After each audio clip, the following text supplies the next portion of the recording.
Sooner Nation, Longhorn fans, welcome to episode 78 of the Bevo Podcast, the only podcast exclusively dedicated to covering the greatest rivalry in college football, the University of Texas and the University of Oklahoma. I'm here with my man, Kevin Miller. I am John Whitson. Kevin, Danny Stutzman making the rounds on the sports talk show circuit today. He saw my favorite Jim Rome. He saw the new wonder kid on the block, Pat McAfee. He was on the Pat McAfee show. And everybody is fired up about his pregame speech. Have you heard the pregame speech, Kevin? I have not heard the pregame speech. I really don't have any interest in hearing the pregame speech. You know I like Danny Stutzman. I think he's a great player. Said that back in 2021 as a true freshman, but nah, the speech is not for me, man. Wow, this is interesting that you haven't heard this yet. This is fascinating. So he's getting the guys pumped up. He's getting them fired up. It's before the OU Texas game. That was on Saturday. Oklahoma won 34-20 or 34-30. Saturday, October 7th in the Cotton Bowl, 34-30. And he's getting them fired up, okay, for the game. And he's a raging ball of energy, right? I mean, he is so excited. And he says to the team, I only know two things. Do you know what those two things are that Danny Stutzman knows? I don't. Why don't you please enlighten me? Oh, you're going to love it. You're going to love it. Danny Stutzman says he only knows two things. That Oklahoma only fears God. And Texas fears Oklahoma. What? Kevin, is this true? Is this what happens? Come on, man. What are you talking about? Come on, man. He's on the Jim Rome show, dude. There's got to be some validity to what he's saying. Hey, good for him. No, the validity is the win. 34-30 that's valid. But come on, ain't nobody scared of y'all. Have you seen the picture? Or tell me you have at least seen the picture of Danny Stutzman with his big fat cigar sitting in his locker with the gold helmet on his head, looking a badass.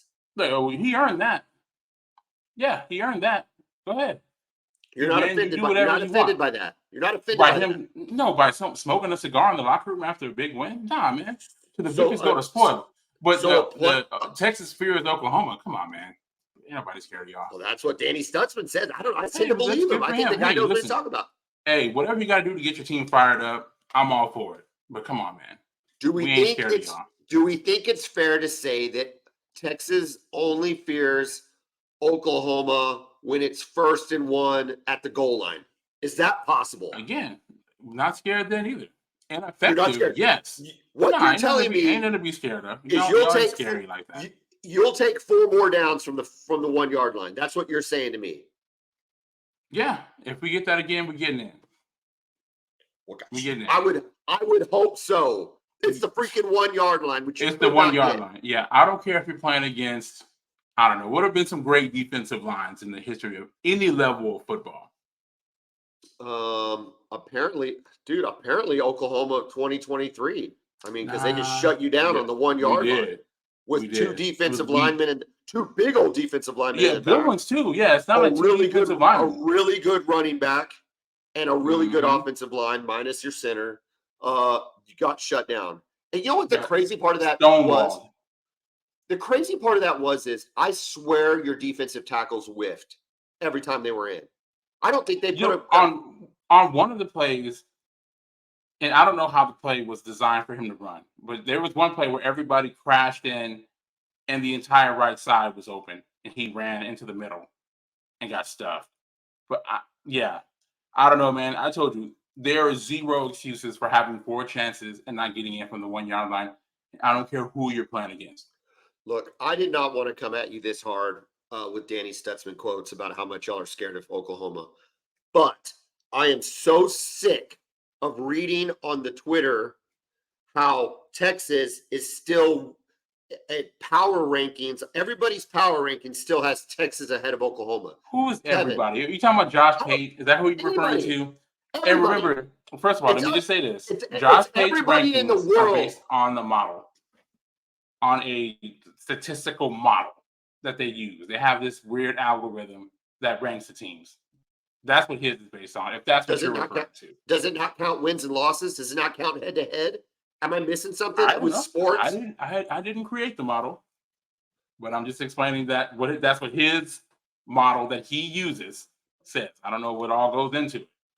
Okay, that's that guy. But there's other people too that are like, well, I mean, if Quinn doesn't throw 2 interceptions and have a fumble, if they get it in on the 1 yard line, if Kevin, what are we doing in sports when our world revolves around the ifs? Are you kidding me? Like, if Dylan Gabriel would have played last year, and if we would have had all of our defense wasn't terrible, we might have had a chance to get. I mean, it's crazy, dude. We can play this game forever. Yeah. How, as a fan, can you get it on the internet and talk about this? You've been hearing me say, man, just take the L and handle business and see if we get a chance to play you guys again and play better. That's all I care about. I'm not here to be like, oh, well, if this would have happened, if that would happen, look, we lost. Take the L, right? Like Sam Ellinger told Kyler when he didn't want to shake his hand after the game, told him just take the loss. And Texas fans, we got to do the same thing. Just take the loss and get better. And hopefully we get another shot at you guys, and hopefully we'll play better.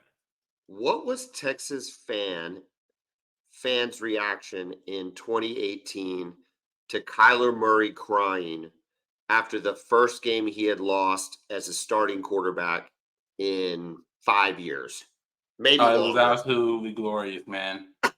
Yeah. Yeah. Kryler. Yeah. A lot of our fans still refer to him as that.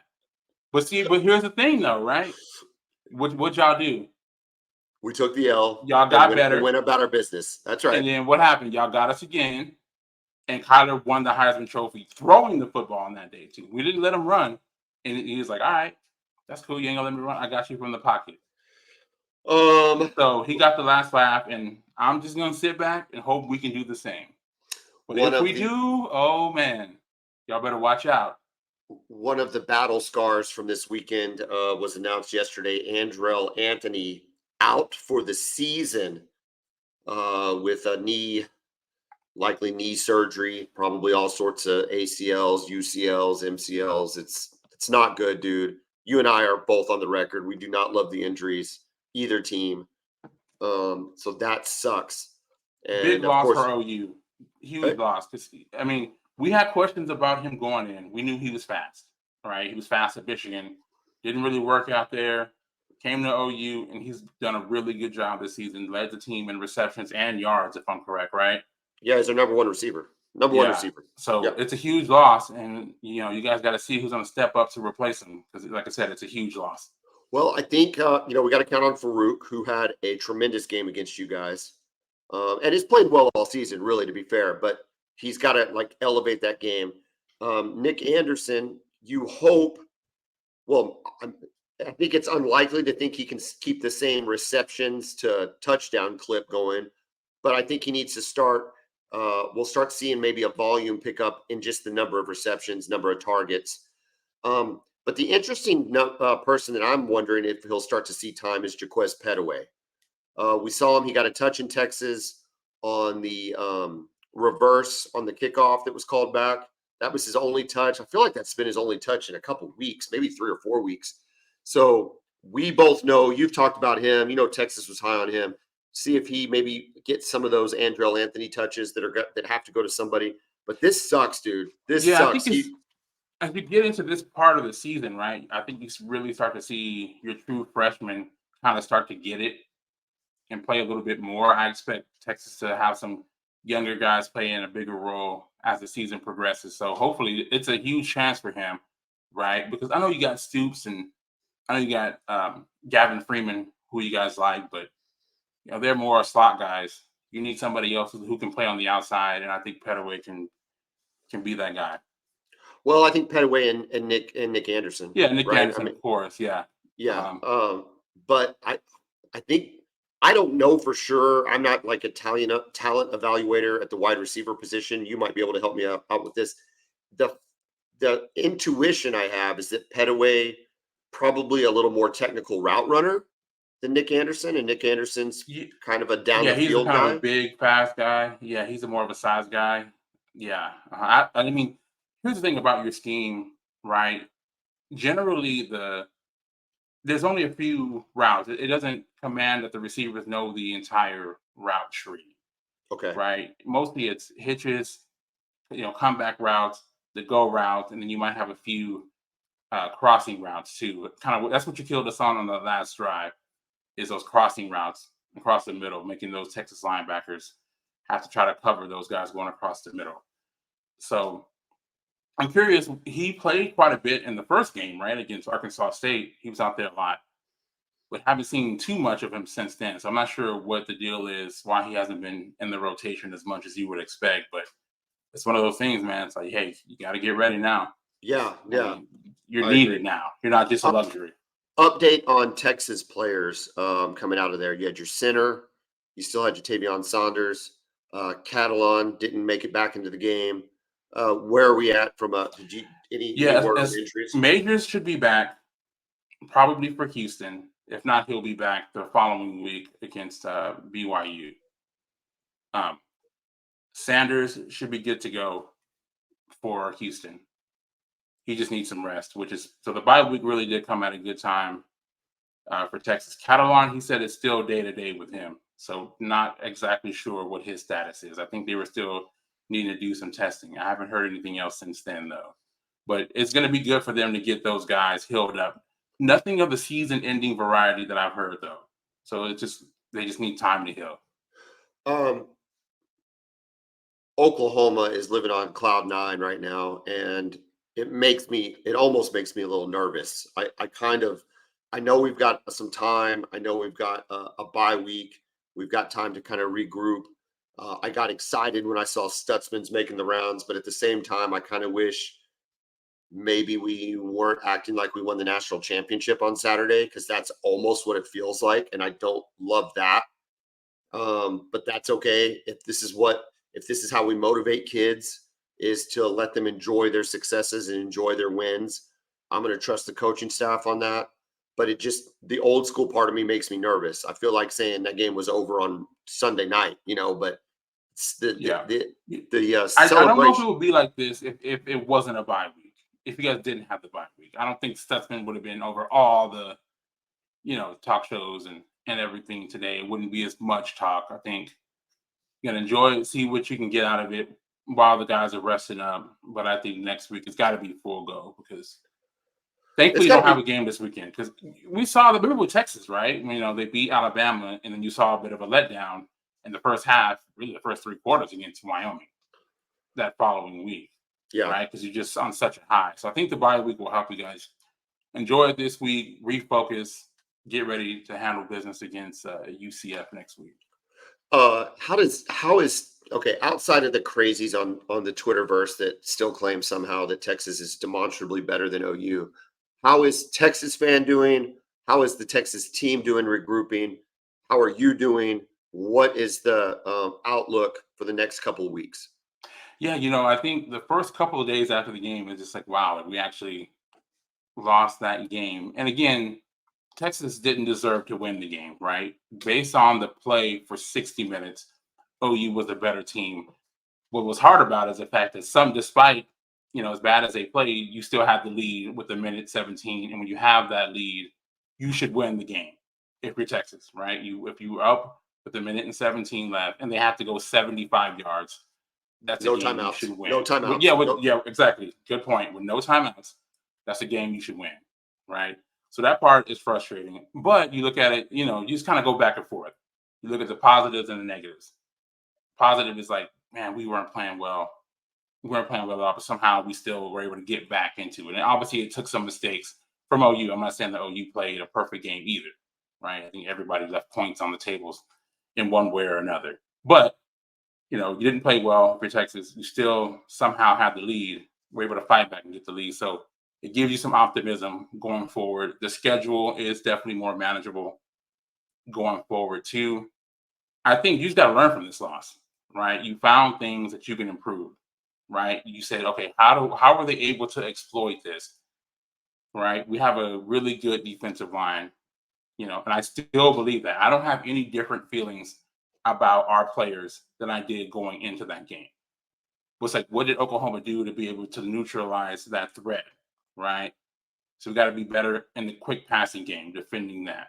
Our linebackers have got to be better in space, or we got to scheme differently so our linebackers don't get better in space. And more than anything else, we got to figure out how to score in the red zone. Yeah. And obviously, the 4 plays from the 1-yard line, that magnifies all that. But just in general, I mean, I think they've had 11 touchdowns on 24 red zone appearances throughout the season, right? 1 of 3 this week against OU, right? You guys are 6 of 6 in the red zone. Is there something schematically that is an issue for you guys in the red zone that you've seen, or something with Sark's system, or is it just? I mean, obviously the field compresses, but it does that for every team, right? You'd expect Correct. Against your level of competition and your level of talent that you'd be well north of 50% on a stat like that. So you guys were 6 of 6 in the red zone between touchdowns and field, 4 touchdowns in the red zone. And that's what you got to do. You got to finish drives. I don't know. I think it's got to be something scheme wise. The play calling hasn't been right. Right. I'm not seeing any jump balls to our receivers. Right. We've got AD Mitchell out there. He's 6'3". Yeah, JT Sanders. Who can handle this guy, in the red zone on a jump ball, right? We threw it to him on a slant that he kind of bobbled. He got lit up by Billy Bowman, led to a turnover, right? It may be different if we throwing it up and making Billy Bowman or any other safety or linebacker in the country jump up with that guy who's 6'5" and a freak athlete. Sure. So I think it's a scheme. I think the play calling has to be better. The play design in the red zone has to be better for Texas. That's really the biggest thing that I'm looking for going forward. Going forward for me, it still continues to be the running game for Oklahoma. We've got to run the ball better. Hopefully, seeing Gavin Salchuk in the game on Saturday. He got one carry, right? I think he had one carry, but maybe he was out there several plays. He seemed to be on there a lot on third downs. It seemed like. Yeah, and maybe these 2 weeks are going to allow him to get right. We've been talking about that all season. But we need production on the road. I like what Tawi did. I still don't know that he's a number 1 though, right? You would love him as a change of pace guy, right? Fourth quarter guy. He's absolutely. a low. We had problems bringing him down, right? Yeah. I mean, he's he's kind of short. He's strong. He just kind of bounces off guys. You really got to wrap him up. It usually takes 2 guys to be able to bring him down. And then you and I talked about, it's funny, we talked about it off air here right before we started recording. I made the comment that it was a good catch by your special teams coach on that reverse kickoff to catch the forward pass, the illegal forward pass, because you're right, live it didn't look that way. And you said, well, yeah, speaking of special teams, who's your special teams coach? I got to tell you, I'm remiss. I looked it up. I didn't realize we don't have an official special teams coach. I need to do some research into who handles that. But at the end of the day, Kevin, we weren't good on special teams. When you have a block punt, you let go a fake punt, and you miss a field goal, you typically lose ball games. If somebody told me those 3 things happened against you guys last Saturday, I would say, well, we would have lost the game, because those are the equivalent of turnovers. You basically lose the ball when you should be receiving it on a punt. I don't even know what you call it, but it's a score. And then to miss a field goal and give, y'all went down and scored a touchdown, I think, on that play, on that drive. So that's frustrating. So those are the 2 things. It maintains that. But here's my question for you, though. So I still think we're both going to get to the Big 12 championship game. I think the winner of that goes to the playoffs. Does Texas, is Texas guaranteed to get in with 1 loss as a Big 12 champion? And the reason I ask that is because are you assuming that loss is against an OU team that is undefeated at that point? I think I am. Yeah, I think I am, just because I just don't see. I mean, there's just not a lot on there. Now, if hypothetically, if OU was undefeated going into the Big 12 championship game and Texas beats them, I think you get in. I mean, unless we've got multiple undefeated teams, I don't see how you would keep a one-loss Texas with the only loss being against Oklahoma, who was undefeated to that point, out. If Oklahoma suffers a stupid loss but goes on to beat Texas, do they get in? So they beat I think Texas so. twice, but with like a loss Yeah. at some, I don't even know where. If those are Texas' only 2 losses of the season, I think so. Yeah. The I mean, problem it's just is so rare. It's so hard for teams to go undefeated. We just don't see that. you got Florida. I worry about Florida State in the ACC. I worry about Georgia. I don't think the SEC is going to get 2 teams in. So I worry about Georgia. I worry about Ohio State or Michigan, and then I worry about Oregon and Washington. Like those, Yeah. actually, every conference has, if their big dogs perform the way they should, there could be a situation where a team does get left out. And I'm wondering, is this the year because the Big 12 is so bad? I don't think so, but I wonder. Yeah, it's going to be crazy. This feels like the way this season has been going so far. It just seems like it's one of those years, right, where there's going to be crazy things. If we get down to the end, and they're going to be a bunch of teams that are exactly the same. 1 loss, 2 loss teams. And yeah, someone's going to be miserable when the announcement's made. Well, speaking of a bunch of teams, how about we talk about a bunch of teams that aren't Oklahoma and Texas? Pretty good weekend of college football coming up with some really, really big games. We're going to make our picks. We're going to pick 5 games since we don't have an Oklahoma and Texas game to pick. So we'll make sure and stay on track with that. Starting tomorrow night, Thursday, staying in the Big 12, West Virginia at Houston. Houston is getting 3 points at home. West Virginia, the surprise team of the Big 12. Are they the number 3 team in the Big 12? They actually might be the number 2 team in the Big 12. Oh, because they don't have a Because loss. they haven't lost. Yeah, Texas has a loss. They don't. So I think as of right now, yeah, they are the number 2 team in the Big 12. That's a very interesting game, right? Because Houston has not looked good, right? But No. West Virginia has. They beat Texas Tech. And I know Texas Tech hasn't looked great either, but, that's a hard team to beat, right? They're a tough out regardless of their record. Well, we think So so. I'm curious to see how West Virginia plays down there in Houston. Houston, it's been a weird season. They had their first Big 12 game ever at home, and the stadium is 2/3 full. So interesting, man. Like maybe Well, y'all aren't as hyped up about the conference as we all thought you would be. no, they're not, and it's just really hard to get hyped up when you're not any good. And here's the deal, dude: they're not any good. Yeah. Friday night, Stanford at Colorado. Colorado's an 11-point favorite. I would think they take care of business. It's just going to be interesting to see if will they be getting Travis Hunter back? Is that a possibility? Have you He's heard? been practicing, so I think he might be out there. I think that makes a huge difference, especially against a team like Stanford, in the sense that I think they can just roll. Yeah, I Moving think into it gives them a psychological advantage too. Just they're going to be so hyped up having that guy back, and seeing what he can do offensively, just giving him another weapon. And of course, we know he can lock down half the field, so it'll be huge for them to get him back. moving into Saturday, Ohio State at Purdue. Purdue's getting 19. Syracuse at the aforementioned Florida State. Florida State, a 17.5-point favorite. Arkansas at Alabama. I don't know how interesting the game is. I'm pretty sure Alabama goes ahead and wins this game, everything that we've indicated. But 20 points. Alabama's a 20-point favorite at home. Any other year, I'm thinking, well, that's normal for Alabama. But this year, I don't know, man. Can they throw a 20-point beat down on a team? Are they that team this year? Or is Arkansas?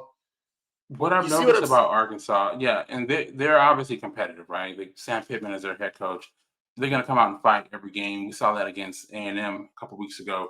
Thing about them, their offense has not been as good since they lost Kendall Briles to TCU. Their offense hasn't been as dynamic, and their defense, has been pretty good. But Alabama's passing game really looked good against A&M, but they couldn't run the ball though. Right? They couldn't run the ball against A&M. I think they're going to really come out and try to show that they can run the ball better, which will then set up the play action. Alabama's defense is playing so good, though. I don't see how Arkansas is going to be able to score points. That's why I think they can cover this game. Indiana at Michigan. Michigan a 33-point favorite. I guess the Big Ten's down to just 3 teams, right? The Big Ten's down to who we thought they were: Penn State, Ohio State, Michigan. Is there anybody else out there that I'm forgetting? I don't think so, and they're really good though. I think all 3 of those teams are really good. Michigan has that feel of a team that has tasted it. They've been there, and they think they now know what they need to do to overcome the last hump. Correct. It took them a little bit of time to overcome the stigma of beating Ohio State. They can put that into the checkbox now for the last 2 years.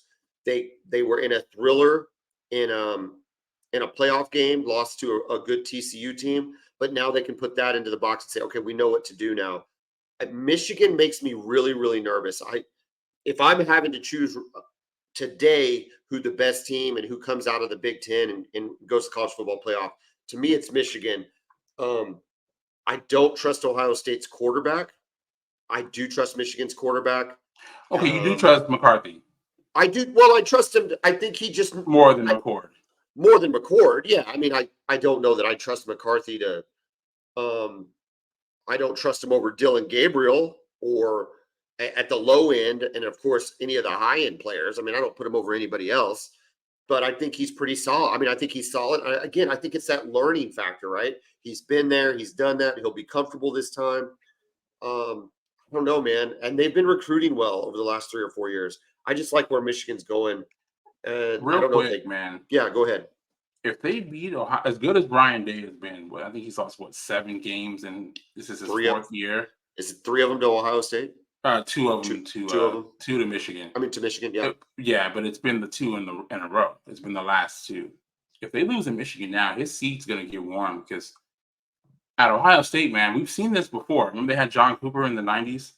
He was a great coach. He'd go 10-2 every year, but he'd lose in Michigan every year, and they fired him because of it. So it's going to be a lot of whispers up there if they lose to Michigan for a 3rd consecutive year. I think too, you've got to add how they've lost to Michigan. Michigan has beat them down the last 2 years. It's not running its bully ball with them. You know, if you like look at Oklahoma against Sark, right? So you got the one big win. That's fine. That's going to buy him some time. But yeah, in 2021, he lost to his rival, but it was crazy. You know, it was insane. And 34-30 this year was a tight, could have gone either way type of game.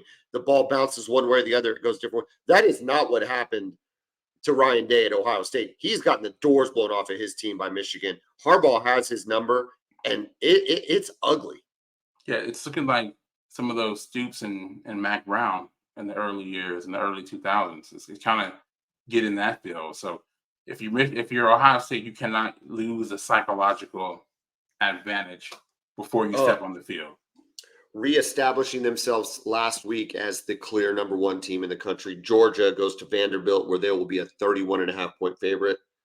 Iowa State at Cincinnati. Cincinnati is a 5-point favorite at home. Interesting game here. Cal goes to Utah. Utah's a 12-point favorite. I checked the internet again before the show. Cam Rising is still undetermined. Okay. I saw there was an article on The Athletic earlier this week that was talking about his injury. Dude, that injury is bad. It is a really, really bad injury that he suffered. It wasn't just the ACL. It was the MCL, the LCL, and the meniscus that he tore. So it's just a horrible injury that he had. They actually interviewed the surgeon. So there's so many ligaments that are damaged. When you do the exercises that would help you train your ACL, that could damage the meniscus. And if you do the one that trains the meniscus, that could hurt the LCL. So that's why it's taking so long for him to get back on the field. Well, I don't know when he's going to be back. Well, let me ask you. I mean, you're not a doctor. I'm not a doctor. So we're just 2 dudes talking here. But what's the point then? Why are we continually saying he's close or he's day-to-day or he's getting time on the field? Is he really that? And, I don't know. They're just waiting for him out there. He's warming. I've seen him warming up, right? We saw that against Florida, right? So I don't know. I don't know if he's working every week and they just don't clear him, or it's just some game. He knows he won't be back for a while, and they're just using it as some kind of gamesmanship and forcing opposing defensive coordinators to prepare for what he does well. You never know with coaches; they can be weird. Listen, dude, I guess that's fine for like a week or whatever, but I do not love that. I mean, if that's the case, I don't know. I think that's just I think it's poor form. Like if the kid's out, he's out. Like let him be out. Yeah. So I don't know. It's really weird, man. I hope he gets back. That's still the team I'm rooting for. But at this point, I don't see how they're able to hang with the Oregons and Washingtons of the world. Maybe even with Cam Rising if he hasn't played ball in over a Correct. year. But without him, man, we saw that against Oregon State, right? They just couldn't score enough when their defense played pretty well against that team. But man, yeah, you got to have your guy out there if you want to win. Game of the week in the Pac-12. The Oregon Ducks traveling to the Washington Huskies. Washington is a -3, a 3-point favorite, which tells me that this is a pick 'em in Vegas because they're at home. They get the 3 points for home. They're saying this could go either way. Couple stats. Oregon, the only team in the country that ranks in the top 5 in both scoring, offense, and defense. They are 2 and 5, respectively, scoring 51.6 points a game, allowing 11.8 a game. Wow. Washington won this game last year 37-34 at Oregon. So there's a Crazy ending, by the way. Yeah, crazy ending. Bo Nix, Michael Penix, both in the race for Heisman. This will be a Heisman-defining game for each of them in their candidacy. Bo Nix, get this, dude, is in the top 20 all-time passing in the NCAA, largely because of how many years he's played, but still. He's got 15 touchdowns and an interception on the year. Michael Penix has almost 2,000 yards already, 16 touchdowns, 2 interceptions. And, of course, he's thrown to 3 NFL receivers, Rome Odunze, Jalen McMillan, and Jalen Polk. Those dudes are going in the NFL. It looks like 2 of them are going to be maybe first rounders. One of them is slated like it's a third rounder. Tons of talent on Washington's team. But Oregon is full of dudes. We'll pick this game. What are you thinking about it? Man, I love the matchup. I mean, like I said, I got a chance to watch the end of that game last year, and it was bonkers. It was kind of similar to the Red River Shootout game that we had on Saturday. Just crazy back and forth, just down literally to the last play of the game type stuff. These 2 quarterbacks, I've been the president of the Michael Penix fan club. I was a fan of him when he was at Indiana. And when he got to Washington and that scheme with those receivers, and look, we Texas fans, we know about this. We saw him firsthand in the Alamo Bowl, and I knew going into that game, I did not like that matchup for Texas at all because it's just a lot to cover, man. those 3 receivers and the way that they scheme them up, they get them down the field, they spread you out.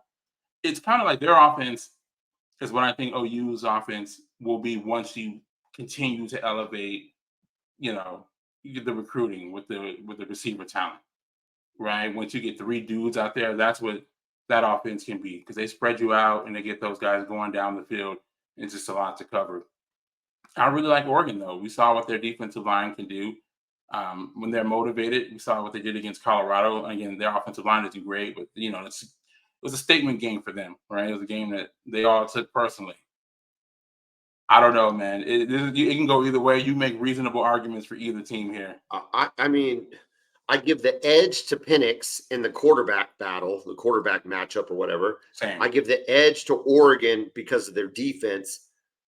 I don't know. We'll come back and we'll pick that game. But to me, that's just fantastic. That's and it's just crazy to think that this is happening in the Pac-12 with all they've been through.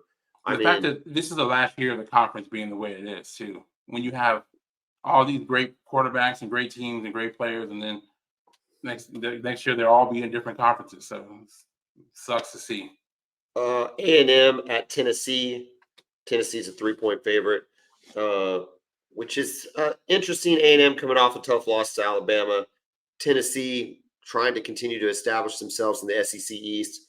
The reality is they're playing for second place, and division, so I don't know that it Correct. matters. Correct. I mean, listen, their offense, it has not been as good as it was last year, right? No, They missed their quarterback. they missed the receiver. They Hyatt's not there. missed Jalen Hyatt. Yeah, Hyatt's Yeah. gone. He's in the NFL playing for the New York Giants. So the offense hasn't been the same. Joe Milton is good. He's got a strong arm, but he is not what they had last year. So we'll see. Defense has been a little bit better. I don't know, man. A&M, that offense, I still wonder who's calling the shots, who's pulling the strings with them offensively. They brought in Bobby Petrino to be their OC and play caller. Sometimes I see innovative looking plays, and then sometimes I see the same old Jimbo Fisher offense. So I just want to see what happens if they cut it loose with Max Johnson. Obviously, Connor Wegman's out. They've got good receivers. The defensive line was pretty good against Alabama, stopping the run game. I don't know. It's an interesting matchup for sure. And it's a desperation one. I think both teams really need to win the game, especially A&M. I hope it's the same old Jimbo calling the plays, and I hope they get blown out by Tennessee because I can't stand them, and I'm glad they're losing. But we don't want them to fire Jimbo. I don't think they're going to fire Jimbo. I don't think they're going to fire him. That's the thing. Listen to me. They will. I don't care how much that buyout is. They didn't pay $90 million to be going. They'll be 4-3 if they lose this game. Well, I hope they lose it. I'm telling you, they're not going to fire him at 4-3.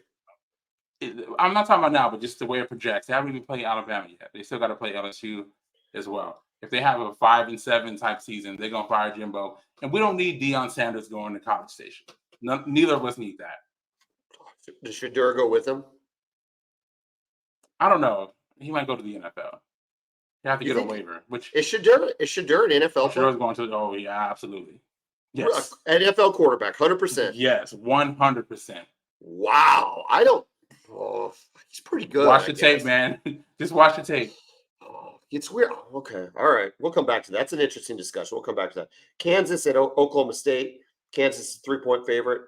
The quarterback for Oklahoma State, they finally solidified it out with Alan Bowman, who over the last 2 games threw for 513 passing yards, which doesn't sound that bad, but his completion percentage is 50%.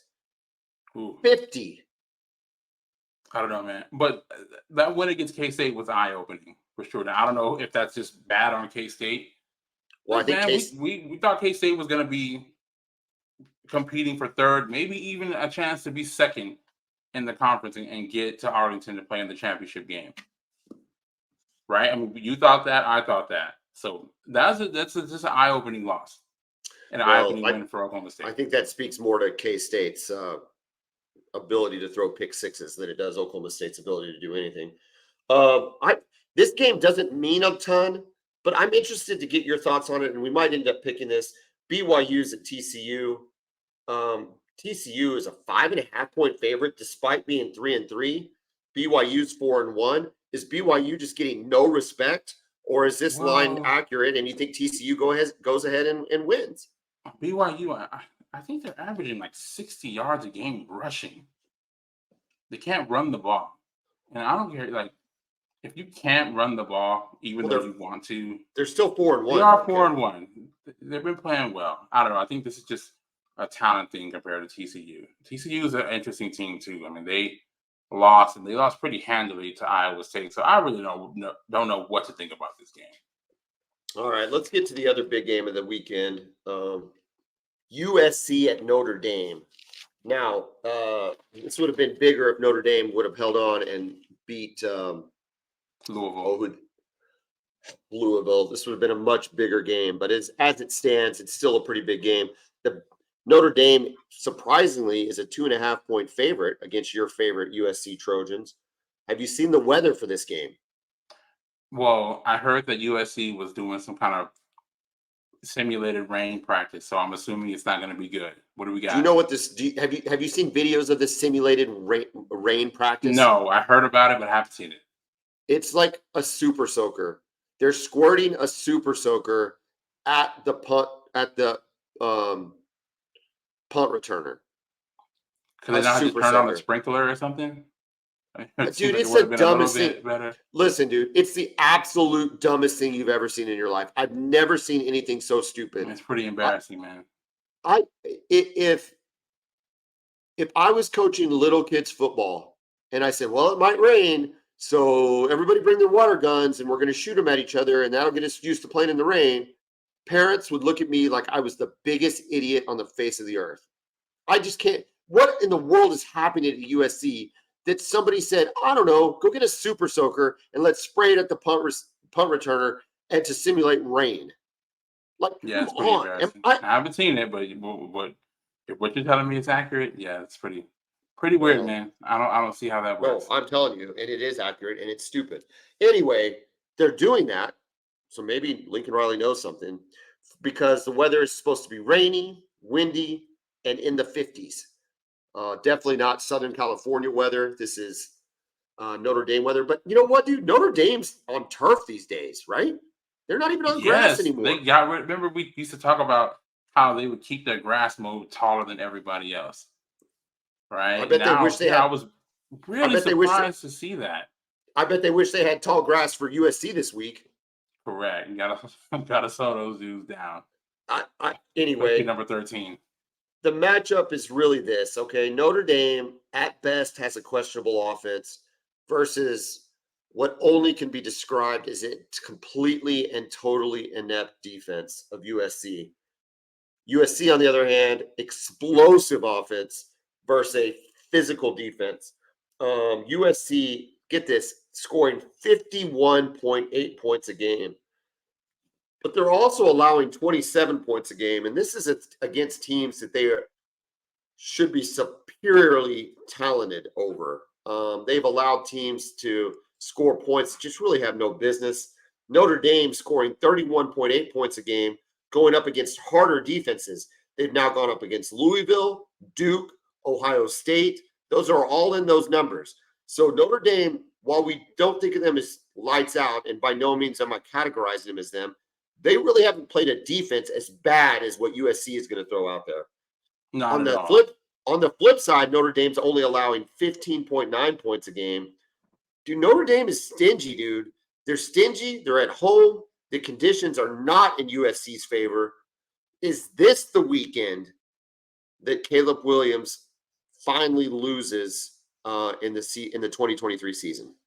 No. What? Are you kidding me? No. I'm not kidding you. Nah. Listen, they got losses coming. And I think they've got multiple losses coming. Right? I think they lose 3 out of their last 5 games. I just don't think it's tonight. Why are you in love with Caleb Williams? What is it? What is it about Lincoln Riley? Did you literally just Alex hear what I just Grinch? said? No, I'm talking about this week. Why can't we lose this week, Kevin? Why do we have to wait for them to lose? Why can't they lose this week against a Notre Dame team that is 3-2 and is inconsequential? Why can't USC lose this week and next week and the week after? I am sensing some still Lincoln Riley stress. It's not that. You guys are a top. Hold on. You guys are a top 5 team in the country. I know. Your head coach, You're right. who you think is an upgrade, just had his first signature win. You're right. And things are going great. Please, and yet I'm triggered. Sooners. And yet I'm triggered. Stop stressing about Lincoln Riley. He's gone. You got your guy. You guys are playing better than USC. And listen to this. You guys are recruiting better. Water guns. I know, but just laugh. You should laugh at it. Just laugh at it. Just sit back and laugh. You guys are recruiting better. You got better players, and you got better players coming. That's what I'm really surprised about with Lincoln Riley, by the way, is how they're not recruiting like they were, like we thought he was. He's not shutting down the West Coast. So just laugh at him. Listen, I don't think Notre Dame can keep up. Remember, Lincoln Riley's offense, when it's all said and done, is based on running the ball on the counter, and they got Marshawn Lloyd. I still think they can run against Notre Dame. Don't they have a running back that's hurt though right now? Is he the one that's hurt? I don't know. I thought I saw him out there. I didn't watch the end of the Arizona game. Marshawn Lloyd is injured. That might change things. But, no, I think they're going to run the ball. And I just, their defense is horrible. USC over the last 3 weeks right? 28 to Arizona State, 41 to Colorado, and 41 against Arizona. At home. At home. But man, I still think, and again, you got to count for Caleb running the ball too. So Listen, again, I think USC has 3 losses in them. 3, maybe even 4. Right? I don't think they're going to struggle against Utah. They're going to struggle against Washington, and they're going to struggle against Oregon, and they could struggle against UCLA. I think they beat Notre Dame. All right, let's go ahead and make our picks. Let's make our. Oh, by the way, Miami tries to bounce back against North Carolina. North Carolina and Mac Brown are 3.5-point favorites. Missouri's at Kentucky, 2.5-point favorite to Kentucky. I don't know if I'm putting money on Kentucky real quick, just after that beatdown they just had. And then interesting game left in the Pac-12 and the Pac-12 After Dark. UCLA at Oregon State. Oregon State a 3.5-point favorite. That should be a fun game. If you stay up late, it should be a fun one. Okay, we're definitely picking the USC Notre Dame game. We're definitely picking the Oregon Washington game. Do you want to pick UCLA Oregon State? Yeah, why not? We just make it an all Pac-12 affair. Okay, Oregon State, UCLA. Okay, hold on. And then your other options are A&M, Tennessee, KU, Oklahoma State, BYU, TCU, Cal, Utah, Arkansas, Bama. What are you thinking? Tennessee and A&M. Okay. Sounds good. And we also have UNC in Miami. Still a top 25 matchup. Let's do it. Let's do UNC in Miami. All right. I am currently sitting at like one game over 500, if I remember. 15, 14, and 1. You, my friend, are killing it. 19, 10, and 1. I still feel like a loser because I lost in the only game that mattered last week. 34-30, Kevin. So 34-30 loss. Oklahoma had a 75-yard drive with 1:17 left where Dylan Gabriel went 5 for 5. Found Nick Anderson in the corner of the end zone in a historic win with 15 seconds left. So that's correct. You lost that game. Yeah. Let Dylan Gabriel go down the field 75 yards with no timeouts. And the middle was so wide open, dude. The middle was wide open. Holy cow. Drake Stoops over the middle twice on that drive. All right, North Carolina, Miami. What did I say that spread was? 3.5 to North Carolina. 3.5 favorite. North Carolina's 3.5 favorite. I'm taking Carolina. I don't think Miami recovers. I actually kind of like this Miami team, but too much Drake May. He's playing really well the last few weeks. UNC. Okay. A&M, Tennessee. I'm taking Tennessee just because I can't root for A&M. I don't even want to root for them to win in a picks. I think A&M defensively can do something about it, but it's at Tennessee, and I don't know. They just find ways to lose. What's the line on this? -3. Tennessee's a 3-point favorite. Oh, I'm gonna go Tennessee, but here's the thing: with the offense that they run, you got to get the ball out quickly. And Joe Milton, I don't know how good he is at that. And that A&M defensive line can really get after you. They got 5 stars all across the line. So I'm still gonna go Tennessee, but man, if A&M wins the game, that'll be the reason. Let me ask you a question. Side note: you said earlier we don't want Jimbo fired, right? Because we want him to continue to be there and continue this. Yes, this path of mediocrity. This path of mediocrity, absolutely, 100%. And I agree with you. I understand that, but let me throw something out there that maybe you haven't thought about. Okay, and this just came to me. What happens if Jimbo does leave? What happens to all those 5 stars that are on the defensive line? Are they guaranteed to stay at A&M? Do maybe they enter the transfer portal and consider playing somewhere else? It depends on who replaces Jimbo. Do you think? What if they say? Okay, we're gonna take this $90 million and we're gonna offer it to Coach Prime. You think anybody's leaving? I can tell you right now, no. You're saying every kid there would rather play for Deion Sanders, and let's just say your defense or versus your defensive line coach or our defensive line coach. Well, we're gonna have no shot. Coach, it just brings no. You have shots. Here's the thing: you do have the guys you have relationships with, right? If it's DJ Hicks, a guy who you were really in it for, right? A guy like that, I can see coming to Oklahoma if that's the case, because you guys are established. If the season finishes the way it started for you guys, then yeah, for sure. But it won't be the mass exodus that you would expect when a coach leaves if Coach Prime were to come to Texas A&M. Do you think A&M would be willing to hire Deion Sanders? Yes. Yeah, I think you're probably right. I think they would.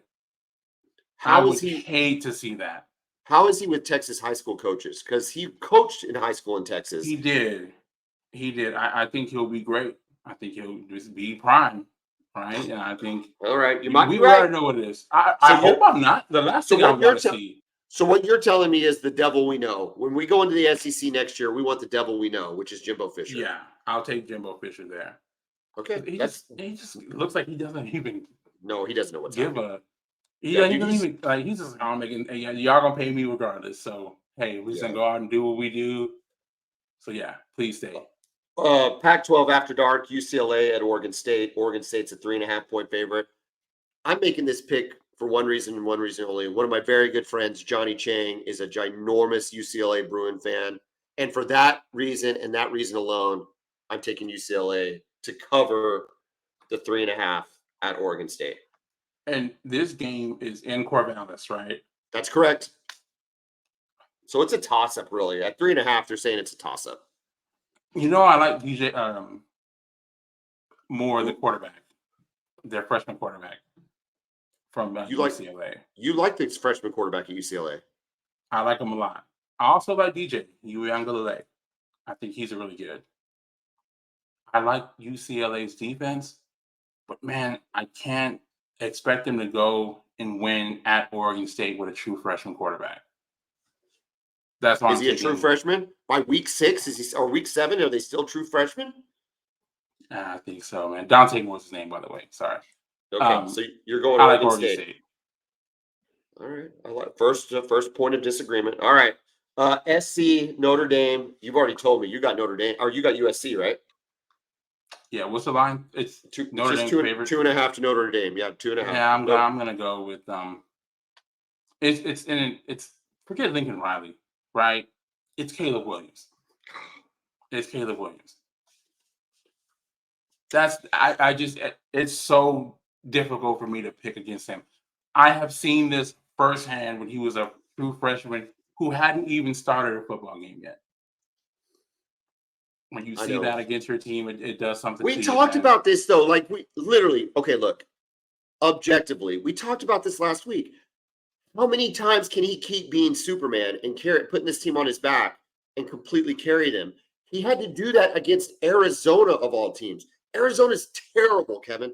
Notre Dame isn't like 1988 Notre Dame, right? They're not, Newt Rockne and the 4 men of the 4 horsemen of the apocalypse are walking in. However, they're better than Arizona. They're better than Arizona. Team. Yeah, and I think they're better than their 3-2 record shows. They've played a really tough schedule. They always do. You lose to a good Ohio State team on the last play of the game. With 10 players on the field. Yeah, exactly. That's right. You know what? I am taking. I've talked myself into it. Notre Dame covers the 2.5. Wins and covers. All right, dude. The game of the week, your boy Michael Penix Jr. against Bo Nix and the Oregon Ducks. Dan Lanning will be really, really, really, really, really cocky if they win this game. The line was Washington as a 3-point favorite. What do you think? This, again, reasonable points to pick either team, but I'm going UW. Michael Penix Jr. vaulted himself to the top of the Heisman with a win against the Oregon Ducks. UW. I am taking defense over offense, and I'm going with the Oregon Ducks. This is the only pick that isn't with my heart because I want Washington to win. I would like to see Washington come out of the Pac-12 if we can't have Utah. I've never liked Oregon. I didn't like them starting in 2006 when we got robbed. I don't like all the uniforms. I don't like all the whatevers. Their basketball court is the ugliest freaking basketball court in the history of Listen, basketball courts. I okay, can't real quick on stand that. it. I get what they were trying to do, Well, they right? But they failed. went way too far. They went failed. way too far with It's that. disturbing, dude. It creates mental images in your head, and you can't hardly deal with it. Dana Altman, though, from all accounts, seems like a really nice guy. I don't really care. I do not like Oregon, but I think I think they are loaded defensively.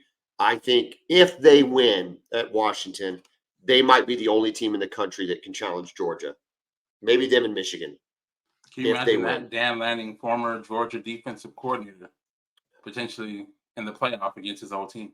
Well, I can't imagine it, and I think it would be pretty good theater. I hope Georgia loses somewhere along the way because I'm sick of seeing them there. But yeah, that would be pretty cool. So anyway, Oregon Ducks. I'm trying to get out of not out of a hole. 15, 14, and 1, hanging in there. But man, you are killing it this year. 19, 10, and 1.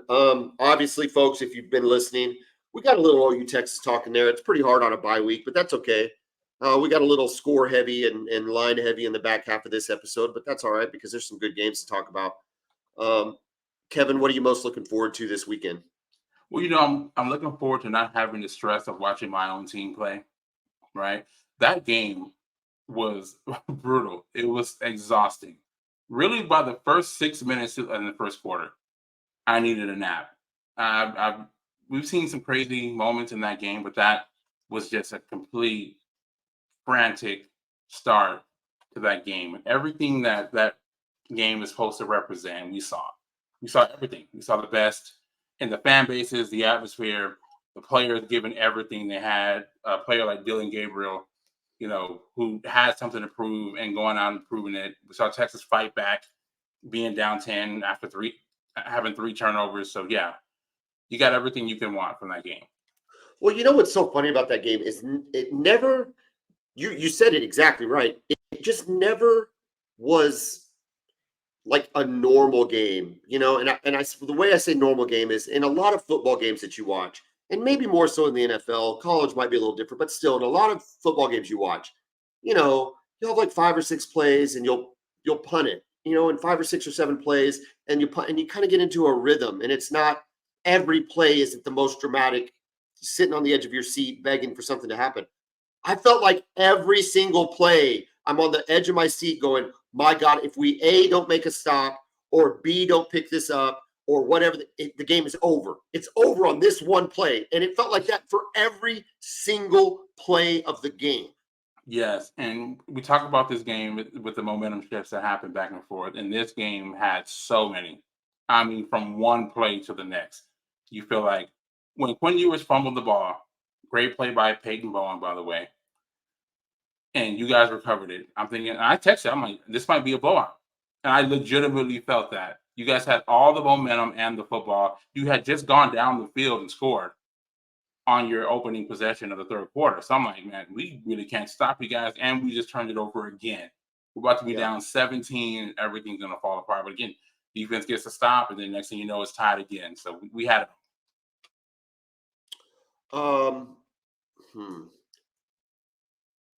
I'm most looking forward to seeing if the Pac-12 looks like the football that I saw last Saturday. So the football I saw last Saturday was what I felt like for the first time in an Oklahoma-Texas matchup was really good offense against pretty darn good defense on both sides of the ball, right? Really balanced attacks from both teams. So many times over the last 10 years, it's been Oklahoma with a really good offense and nothing on the defensive end. Sometimes y'all with a pretty good defense, nothing on the offensive end.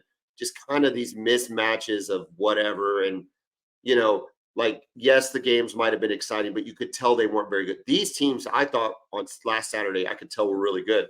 I'm wondering, will we see that same thing at Oregon, Washington? Will we see a high level of play where when that game's over, we go, "Oh, that was a good game." Like that was I don't want to good. play these teams. I wouldn't want to play Washington, or I wouldn't want to play Oregon. Right. Or either one, or either Yeah. one. Like, I mean, listen, dude, Oklahoma, you know this. Oklahoma played Texas game. We do not want to play Texas again. I hope Texas somehow stubs their foot against, K-State and Texas Tech, and we don't have to play you. I don't think it will happen, but I don't want to play because what I saw is if you clear up some turnovers and some play calling in the red zone, it could be a very, very different game. And so I do not want to see that. But anyway, that's what I'm looking forward to this weekend is, can these two high-level teams deliver what we delivered last weekend? Because I think that's a really interesting question to answer. Because right now, the college football world thinks Oklahoma and Texas are pretty good. Yeah, and they can play against anybody. Yeah, not a team in the country that I think either of us would be intimidated to step on a football field with. And have you noticed the paradigm shift as it talks about us entering the SEC? Now we all have momentum entering the SEC. We all have recruits entering in the SEC. Now we felt that already, right? Both schools felt that already, but now people are starting to jump on that bandwagon. And the same thing needs to be said now for Oregon and Washington, right? Are they going to be ready to go into the Big Ten? Are they going to be ready to tee it up against Ohio State and Michigan? Yeah. It's the same storyline. And so I'm just really fired up about that. But to everybody out there, last week was amazing. And we appreciate Kevin. We've had record numbers of listeners, record numbers of viewers. So everybody that's supporting the Boomer Bevo podcast, it's been so much fun over the last season so far. And we really, really appreciate you guys. Kevin and I just really enjoy what we're doing. It's a lot of fun. We have a lot of fun, and we hope that it comes across in this podcast. So share it. Appreciate the support. Yeah, absolutely. Yeah, share it, like it, subscribe anywhere you get podcasts, YouTube, Spotify, iTunes, Google. Email Kevin at brown-o'haver.com and he'll send you a link. Like whatever you need us to do, you let us know and we'll make sure you can listen to it. Kevin, real quick before we go, gotta give a birthday shout out to my wife Casey. Is she an October birthday? She is, yeah. So she got her birthday wish, and you guys winning the Red River Shootout. So gotta give a birthday shout out to my amazing wife. Happy birthday, Casey. Okay, so I was having this conversation with a buddy of mine that there is like a lot of people born in the first 2 weeks of October. Like it just seems like I know so many people that, and we've pinpointed it back to that it's 10 months prior to the first 2 weeks of January. Okay. So like you have New Year's Eve combined with it's like always a festive night. Always a festive night. Probably some alcohol involved. And then those first 2 weeks of January, it's really cold. You're inside. You're recovering from Christmas. So I'm just saying there's a natural rhythm to these things. But what it does is it creates people like me and Casey who are mentally superior to every Texas fan in the world. How's that feel? When's your birthday? September 1st. Yep. We started the college football season. Terrible month. Are you serious? Yeah, I know. That's how Texas starts. That's where Texas lives. This is the beginning of the football season off. Oh my God. Labor Day weekend? Are you serious? This is literally the most. Dude, you almost lost to Rice on Labor Day weekend. Don't even give it to me. You almost lost to Rice. There was never a second. They almost benched Quinn Ewers. Malik Murphy could have been our starting quarterback. You probably would have beat us if Malik Murphy played. He probably didn't have 2 interceptions and a fumble. Really? Does he have 19 straight completions? I'm sorry, 34. What? What was the score? Anyway, the score was 34-30. Thank you. Thank you very much. And on that note, Kevin, have a great night. Boomer. Hook 'em.